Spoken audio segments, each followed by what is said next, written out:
오늘 말씀은 요한복음 14장 27절의 말씀입니다.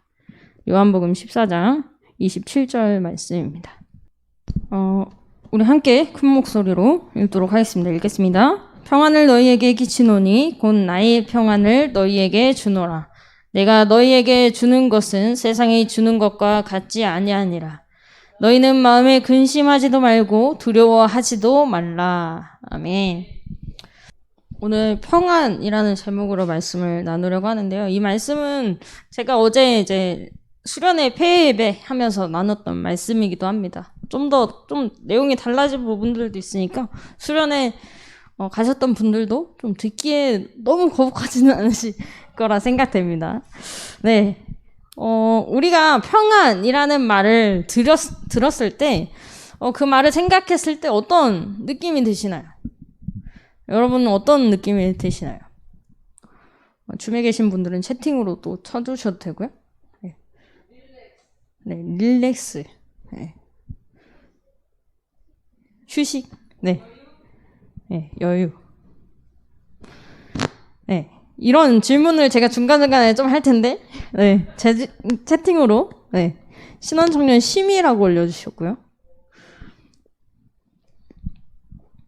중간중간 이런 질문하면 줌에 계신 분들은 채팅으로 좀 답 좀 많이 해주세요. 자, 평안은 참 듣기 좋은 말이죠. 우리는 누구나 굉장히 평화롭게 살길 원해요.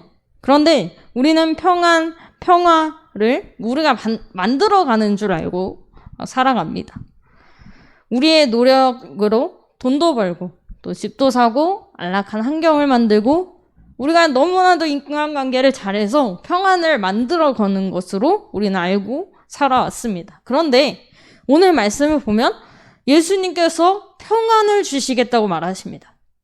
우리들이 알고 있는 평안과는 다른 예수님이 주시는 평안을 주시겠다고 하시는 것입니다. 자, 먼저 세상이 주는 평안에 대해서 살펴보면 세상이 주는 평안은 일시적이고 부분적이고 조건적입니다. 세상이 주는 평안은 물질과 환경과 사람으로부터 옵니다. 피조물이 주는 평안인 것이죠. 물질적으로 충족이 되어야 하고 또 환경이 안전해야 하고 건강해야 하고 인간관계가 원만해야 이 평안이 우리에게 찾아옵니다. 이 중에 어느 하나라도 부족하게 되면 그 평안은 세상이 주는 평안은 깨져버립니다. 하지만 이 모든 조건을 만족시킬 만한 능력이 우리에게 있을까요? 없을까요? 우리에게는 없습니다. 우리가 살아가면서 어느 시간 동안 평안을 유지할 수는 있습니다. 세상이 주는 평안을 우리가 어느 시간 동안은 유지할 수는 있습니다. 그런데 그것을 평생 지속적으로 유지할 수는 없습니다. 나라가 평안하고 건강하고 돈도 잘 벌고 경기도 좋고 또 날씨도 쾌적하고 가족과 친척, 이웃 또 친구들도 모두 평안한 것, 그것을 어느 시간 동안은 유지할 수 있습니다. 그러나 우리들이 노력해서 유지되는 것은 별로 없습니다. 어떤 사람들은 모든 것이 다 좋아 보이고 물질도 풍족하지만 우울증에 걸리고 불면증에 시달립니다. 저 사람은 정말 행복할 거야. 항상 평안할 거야. 라고 생각하는 사람들도 그런 것에 시달리는 것이죠. 인간이 만들어 나가는 평안은 이렇게 불안정하고 일시적이고 부분적이며 조건적입니다. 그러나 예수님의 평안은, 주님의 평안은 창조주 하나님이 주시는 평안입니다.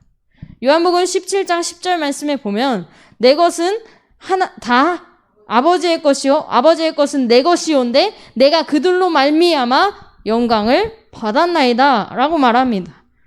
예수님의 평안은 아버지 하나님으로부터 온 평안입니다. 하나님의 평안은 온 우주의 창조자, 통치자가 주시는 평안입니다. 세상의 피조물들이 주는 평안과는 다른 것입니다.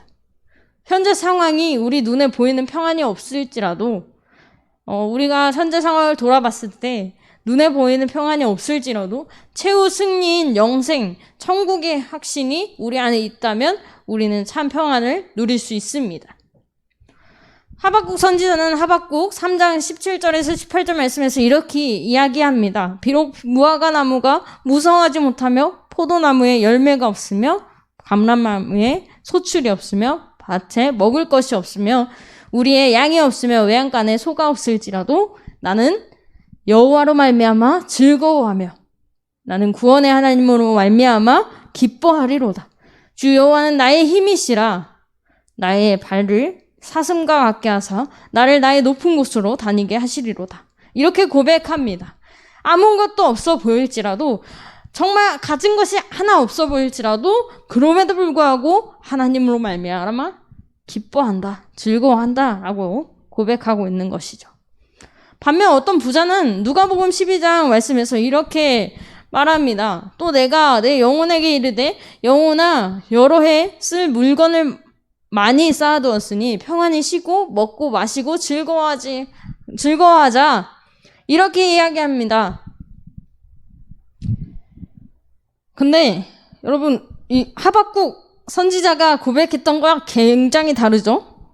어떻게 보면 반대되는 고백을 하고 있는 것입니다. 자신이 열심히 쌓아둔 것들이 자신을 평안하게 하고 자신을 평안하게 쉬게 해준다고 이야기합니다. 그런데 제가 앞서 말했듯 세상이 주는 평안은 일시적이고 부분적이고 조건적입니다. 그래서 하나님은 이르시되 이렇게 이야기합니다. 하나님께서 어리석은 자여 오늘 밤에 내 영혼을 도로 찾으리니 그러면 내 준비한 것이 누구의 것이 되겠느냐 하셨으니 자기를 위하여 재물을 쌓아두고 하나님께 대하여 부요하지 못한 자가 이와 같으니라. 이렇게 말씀하십니다. 하나님께서 그 부자, 세상에 주는 평안을 만족하고 살아가는, 굉장히 일시적이고 부분적이고 조건적인 그 평안을 바라보고 살아가는 그에게 어리석은 자라고 말씀하시면서 하나님께 대하여 부요하지 못한 자라고 이야기하십니다. 하나님께 대하여 부요한 자가 세상에서의 삶, 지금 이 시대에서의 삶이 굉장히 좋지 않아 보이고 가진 것도 없어 보이고 그럴지라도 참된 평안을 얻게 됩니다. 왜냐하면 왜일까요? 누가 계시기 때문에? 네, 하나님이 계시기 때문에 우리는 참된 평안을 얻게 됩니다. 하나님께서 우리의 발을 사슴같이 해주셔서 높은 곳으로 다니게 하실 것입니다. 우리가 낮아지려고 할 때, 스스로 낮아지려고 할 때 하나님께서 높이실 것입니다. 그것을 우리가 기억하면서 나아갔으면 좋겠습니다.